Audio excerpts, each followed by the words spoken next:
You know, when Richard Thomas first showed up on the Waltons, a lot of people didn't know that he harbored a little bit of freakiness in his movie career. He did an independent movie that involved multiple people raping. He did a night gallery episode, Sins of the Father, which still freaks out a lot of people. And this movie, You'll Like My Mother, which starred the great Patty Duke and directed by the award-winning Lamont Johnson. Now, You'll Like My Mother had some controversy because in some territories it was considered very avant-garde in its plot. Now, this horror and thriller film, again directed by Johnson, from a screenplay by Joe Harris, was based on a novel of the same name by Naomi A. Hitz. The film stars, Duke, Rosemary Murphy, Thomas, and Sian Barbara Allen. The film follows a pregnant widow who travels to rural Minnesota to meet her mother-in-law, whom she discovers has sinister motives against her. Now, produced by Mort Briskin, cinematography by Jack A. Marta, edited by Edward M. Ambromes, music by the great Gilles Melly, of course, of Night Gallery fame, color by Technicolor. Bing Crosby Productions put it out, and it was distributed by Universal. Now, it came out Halloween month, October 72. Now, marrying after a short courtship, Francesca Kinsolving finds herself young, pregnant, and widowed when her husband Matthew was killed in a plane crash in Vietnam 2 weeks before. The crash has put her in a very bad situation. Now, as the movie goes on, we notice something is not right. After writing and receiving no answer from his relatives, a heavily pregnant Francesca travels by bus from LA to rural northeastern Minnesota to meet her late husband's mother, Maria Kinsolving. Her husband had told her that she would be welcome at the home and that she would like his mother. You know what's going to happen here. Now, contrary to Matthew's words, Francesca finds herself unwelcome by the cold Mrs. Kinsolving. She accuses Francesca of being a gold digger, questions whether Matthew actually fathered her baby, and tells Francesca she wants nothing to do with her or the baby in the future. However, Mrs. Kinsolving's car will not start due to the light snowstorm, forcing Francesca to sleep at the home.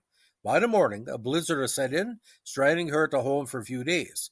She soon begins to suspect that something is amiss due to inconsistencies in information Matthew told her and Mrs. Kinsolving's statements.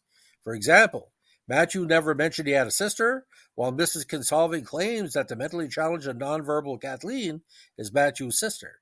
She also finds a telegram from Matthew informing his mother of his marriage. Contrary to Mrs. Kinsolving's claim, he did not. Now, you know what's about to happen because it's kind of obvious, but it's well put together in the first 30 minutes. After Mrs. Kinsolving and Kathleen retire for the night, Francesca sneaks around and discovers in the family Bible that Maria died 11 days after Matthew was killed.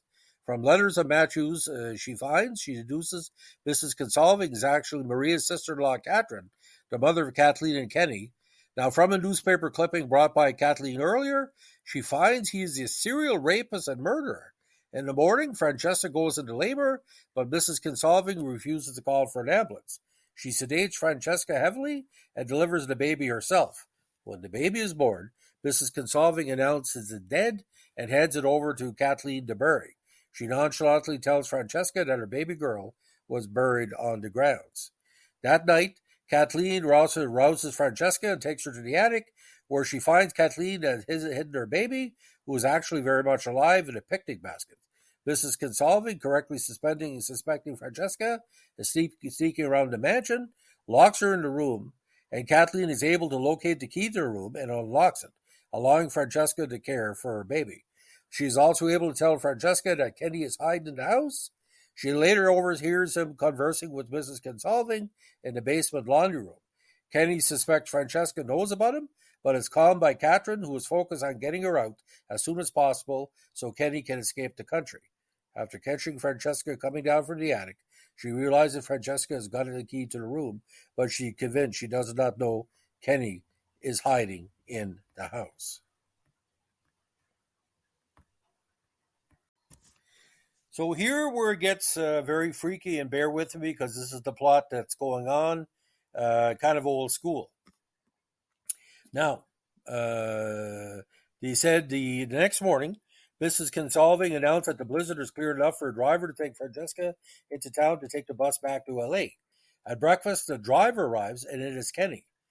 Francesca quickly tells Mrs. Consolving that she left her gloves on the third room floor and she needs to retrieve them.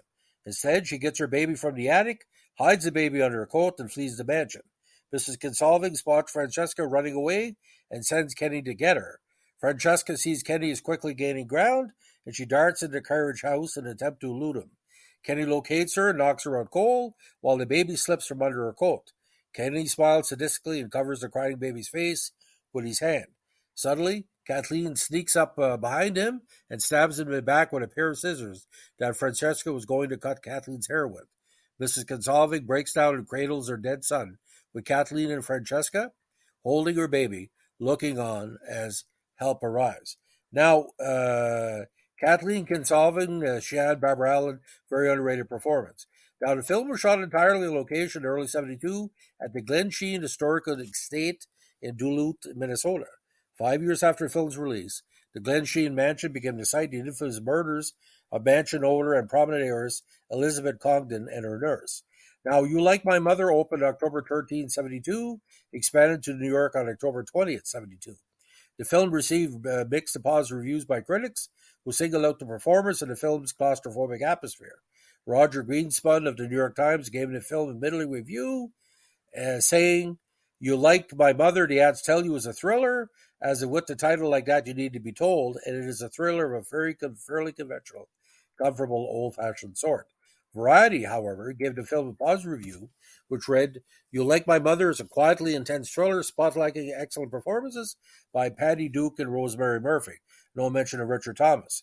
The film avoids explicit physical gore, instead stimulating intellectual and unseen menace." Now, Time Out's published review of the film notes, Johnson's direction tends to lay on the spooks a bit heavily, while the overfamiliar situation, what echoes of Rosemary's Baby, is a further straitjacket.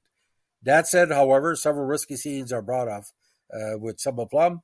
TV Guide gave it a 3 out of 5, and he said much of the impact of the thriller comes from the atmosphere provided, particularly that of the snowstorm. Now, for her performance in the film, like I said, very underrated. Allen was nominated for a Golden Globe Award for New Star of the Year actress. Duke herself had won the award 10 years before. Now, Scream Factory released the film on Blu-ray for the first time in 2016.